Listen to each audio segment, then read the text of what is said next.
Next अब हमारे पास exercise 7E का न्यू टॉपिक है चैप्टर इंटीग्रेशन का, इंटीग्रेशन बाय पार्ट्स। ये काफ़ी ज़्यादा इंपॉर्टेंट टॉपिक है, इसको आपने बहुत अच्छी तरीके से करना है। इसमें क्या है हम मेथड यूज़ करते हैं आईलेट मेथड। हम मेथड यूज़ करते हैं eyelet method. Eyelet means ILATE। तो मतलब इसको जब आपने इंटीग्रेट करना है तो आपने इस वर्ड को आईलेट को यूज़ करके फिर इंटीग्रेशन आपने करनी है। तो मतलब जैसे आईलेट वर्ड है तो इसमें आईलेट वर्ड में आई सबसे पहले आता है। तो मतलब जब आपने इंटीग्रल करना है तो उसमें जो भी फंक्शन होगा उसको आपने आई वाला जो भी होगा उसको अपने पहले फर्स्ट कंसिडर कर लेना है। देन एल को आपने सेकंड नंबर पे लेना है, ए को थर्ड नंबर पे, टी को फोर्थ नंबर पे, ई को मतलब इस अकॉर्डिंग आपने फर्स्ट सेकंड कंसिडर करना होता है इस केस में।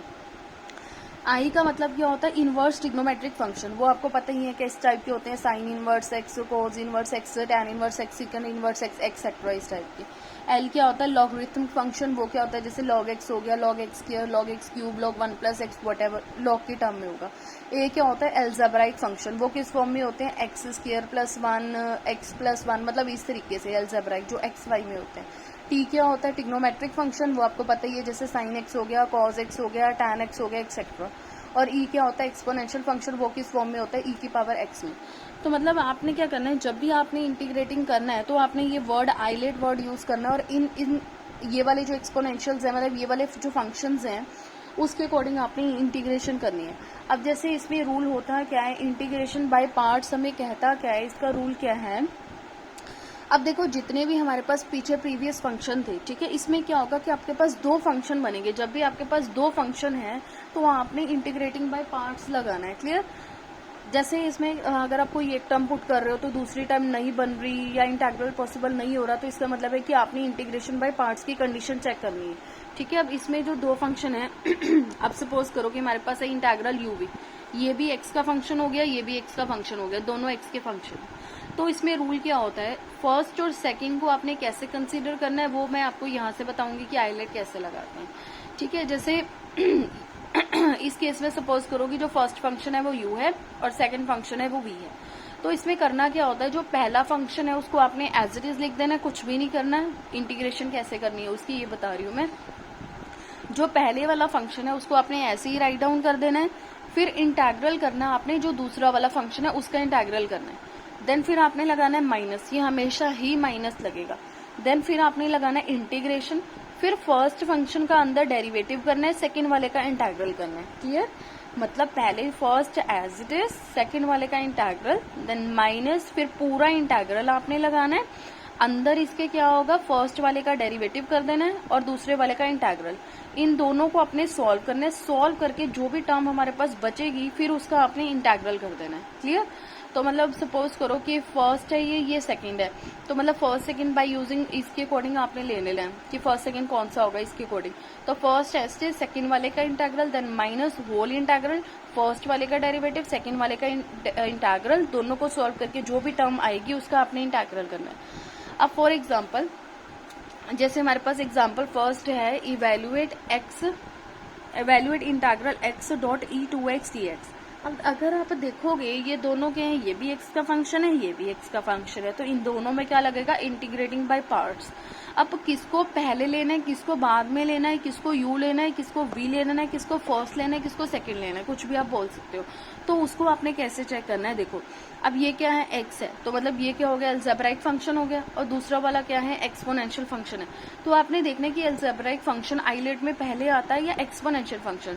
तो अगर आप आईलेट में देखोगे एल्जेब्राइक पहले आता है, एक्सपोनेंशियल बाद में। तो मतलब जो पहले आता है उसको आपने 1 मान देना है, जो बाद में आता है उसको अपने सेकंड कंसीडर करना है। तो इसका रूल कैसे लगाते हैं, फर्स्ट एस्टिस जो भी सेकंड वाला है उसका आपने करना है इंटीग्रल, देन माइनस, फिर होल इंटीग्रल, फर्स्ट वाले का डेरिवेटिव, सेकंड वाले का इंटीग्रल, पूरे को इसमें ब्रैकेट में लिखना है और dx लगा देना है क्योंकि एक पूरा होल इंटीग्रल हमारे पास बाहर पड़ा है, अंदर सिर्फ इसका डेरिवेटिव और इसका इंटीग्रल है। देन बस सिंपल जो भी इंटीग्रल डेरिवेटिव होते हैं उसका डेरिवेटिव करके इंटीग्रल करके आपने आंसर निकाल देना है। एक्स एस्टिज लिखना आपने e⁻2x का इंटीग्रल क्या होता है e⁻2x/2, देन माइनस x का डेरिवेटिव 1, e⁻2x का इंटीग्रल e⁻2x/2 dx और इंटीग्रल ये एस्टिज, क्योंकि अभी इसको हमने करना है पहले अंदर वाली जो ब्रैकेट है उसको सॉल्व करते हैं। देन ये वाला जो 1/2 था उसको आउटसाइड निकालो, इंटीग्रल e⁻2x dx रह गया, ये टर्म एस्टिज, ये वाली एस्टिज, ई की पावर 2x का क्या होता है इंटीग्रल, ई की power 2x/2 plus constant add करो, इसको सिंप्लीफाई करो, हमारे पास आंसर आ जाएगा। अब एग्जाम्पल 2 है हमारे पास x into second square x D x. अब x से पहले आता है या सेकेंड स्क्वायर, मतलब x क्या हो गया अलजेब्राइक फंक्शन, ये क्या हो गया ट्रिग्नोमेट्रिक फंक्शन।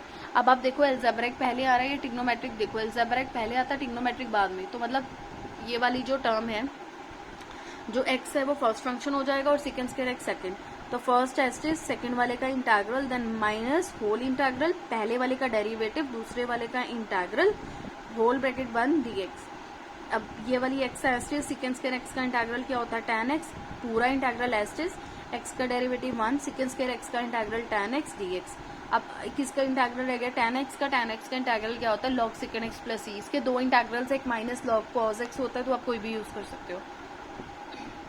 अब हमारे पास एग्जाम्पल थर्ड है एक्स स्क्वायर ई की power 3x। Same algebraic function है, ये एक्सपोनेंशियल फंक्शन है, एल्जेब्राइक पहले आता है एक्सपोनेंशियल बाद में आता है, ये फर्स्ट हो गया ये सेकंड हो गया। अब देखो इस केस में क्या होगा, हमारे पास जो पिछला क्वेश्चन हमने करा है फर्स्ट एग्जाम्पल करी है, तो उसमें हमारे पास यहाँ पे क्या था एक्स था, अब यहाँ पे क्या है एक्स स्क्वायर है। देखो अगर एक्स है तो इसका मतलब है कि जो इंटीग्रेटिंग बाय पार्ट्स है वो एक बार लगेगा। अगर एक्स स्क्वायर आ रहा है मतलब इस टर्म के साथ इस तरीके से, तो मतलब इंटीग्रेटिंग बाय पार्ट्स 2 बार आपका अप्लाई होगा। अगर क्यूब है तो 3 बार, 4 है तो 4 टाइम्स, ऐसे अप्लाई होता रहेगा। वो कैसे अप्लाई होता है ये आपने देखना है। देखो पहले फर्स्ट वाला एस्टिस ई की पावर 3x का integral then minus whole integral एस्टिस फर्स्ट वाले का डेरिवेटिव सेकंड वाले का इंटीग्रल, इस पूरे का फिर आपने क्या करना है dx, मतलब बाहर इंटीग्रल पड़ा इसलिए हम यहाँ पे dx लगाते हैं।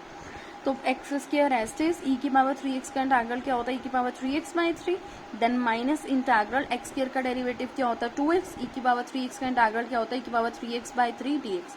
ये 2/3 कांस्टेंट है तो इसको वहाँ पे आउटसाइड ले लो इंटीग्रल के, तो हमारे पास ये रह जाएगा।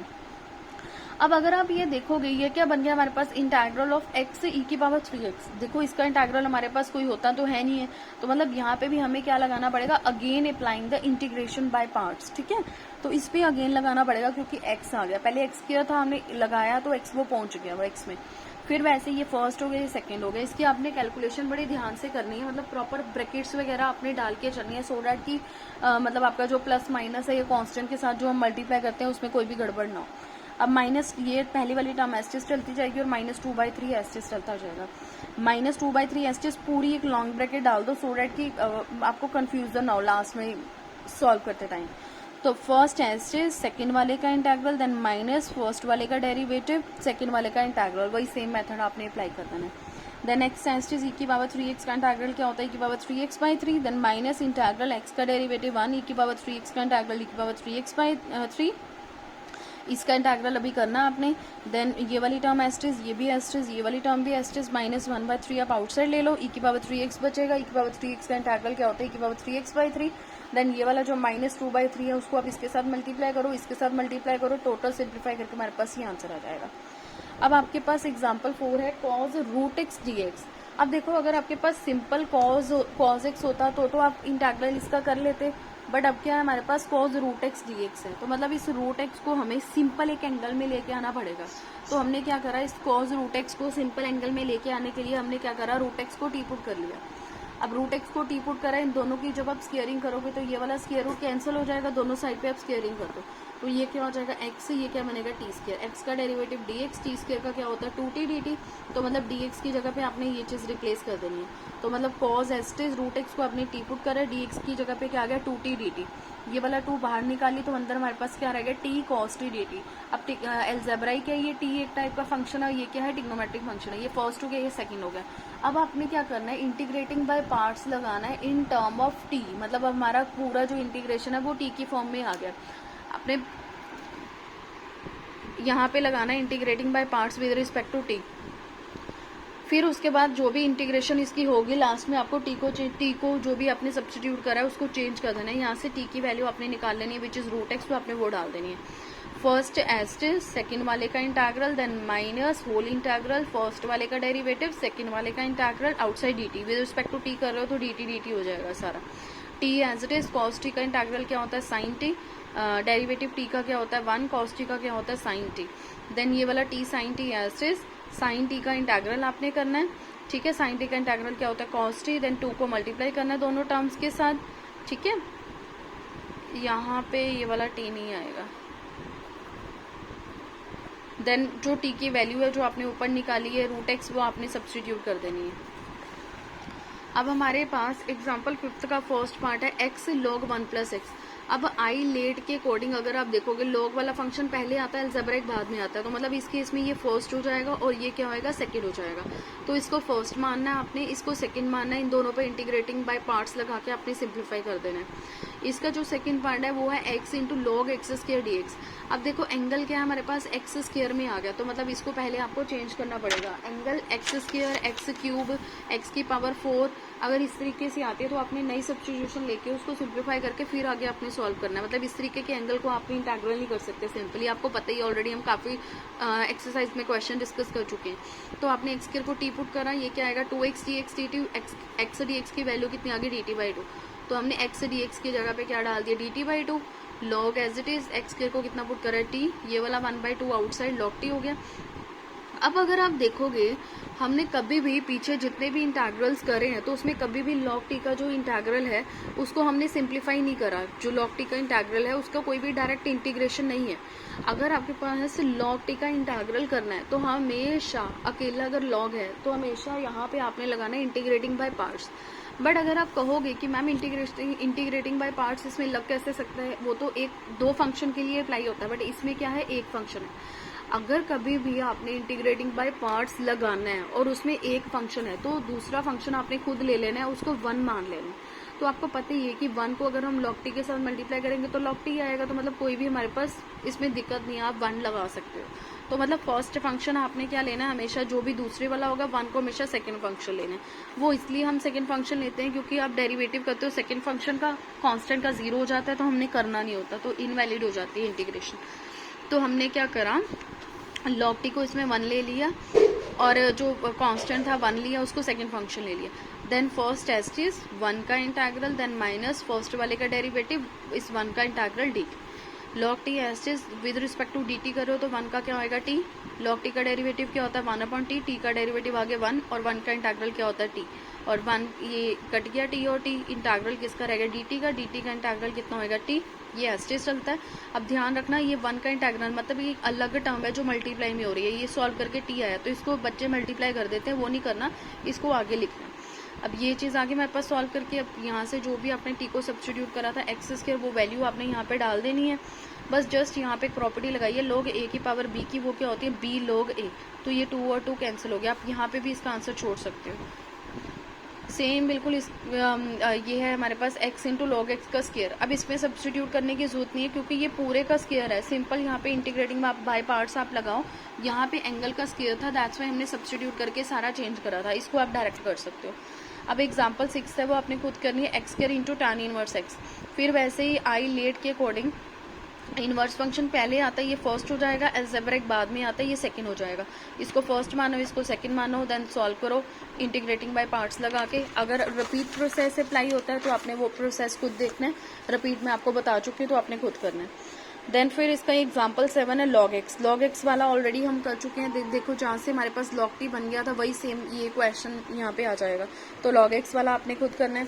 एग्जाम्पल 8 में हमारे पास है tan इनवर्स x, तो tan इनवर्स x को भी आपने किसके साथ करना है, 1 के साथ, ठीक है। तो जब भी आपने 1 के साथ करना होता है तो जो भी फंक्शन है उसको आप फर्स्ट मानते हो, इसको सेकंड मानना है, तो इस अकॉर्डिंग आपने ये करना है। देन एक्सरसाइज जो 7E है ये आपने होमवर्क है आपका, आपने नोट डाउन करना है, ये क्वेश्चंस भी करने हैं जो पीछे का है वो भी। एक्सरसाइज 7E का एक तो क्वेश्चन नंबर 1 से लेके 5 तक करना है।